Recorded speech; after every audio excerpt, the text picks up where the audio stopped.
Sri Anandamayi Ma ki Jai. At every single moment, try to be aware of Him.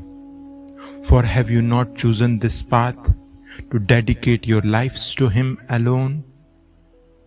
Therefore, when speaking, speak only of Him. When thinking, think of Him. And when listening, listen to His words. Further, each one of you must try to keep a diary so as to check your mind from turning outwards. This may also make you watchful and be helpful to you in your endeavor.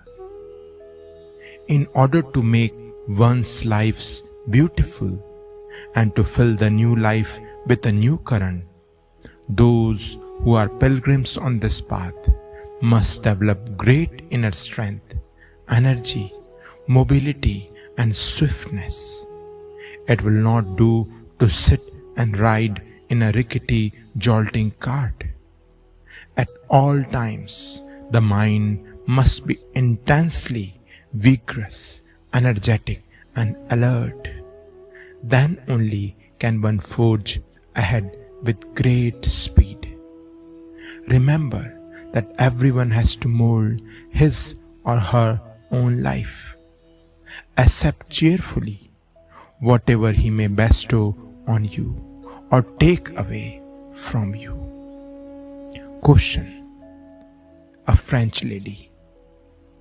If everything is God's Leela, there seems very little scope left for human freedom. It seems as if we are marionettes and He is pulling the strings. Is there any freedom for the individual, and if so, how much? Have we not the freedom at least to choose at every moment whether to go towards the world or towards the truth? Mataji, everything is God's Leela, but because you do not know this, you ask questions. But even your questions are within His Leela.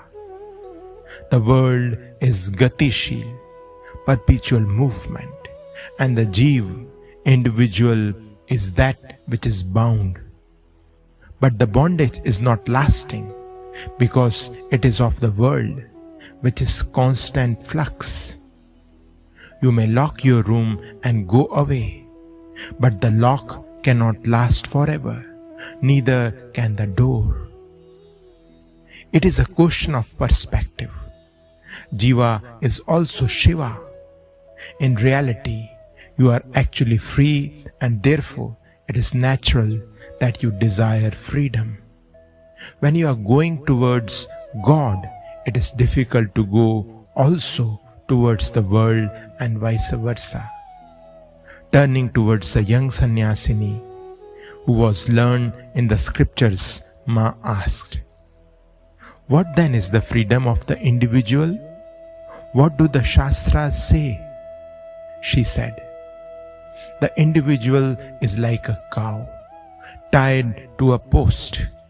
It cannot leave the post, but as far as the rope goes, it is free to move as it pleases." Mataji, yes, this is a very beautiful analogy. But when the individual makes use of the whole of his willpower in anything that he undertakes, he gets into touch with the Mahashakti, supreme power.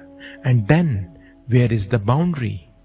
Just as when a tree is planted, it is surrounded by a boundary of bricks or a fence. But when it grows strong, it breaks the boundary and grows beyond it. So the cow sometimes digs up the post and runs away with it. In some cases, the Guru may destroy the boundary. Sri Anandamayi Ma ki Jai.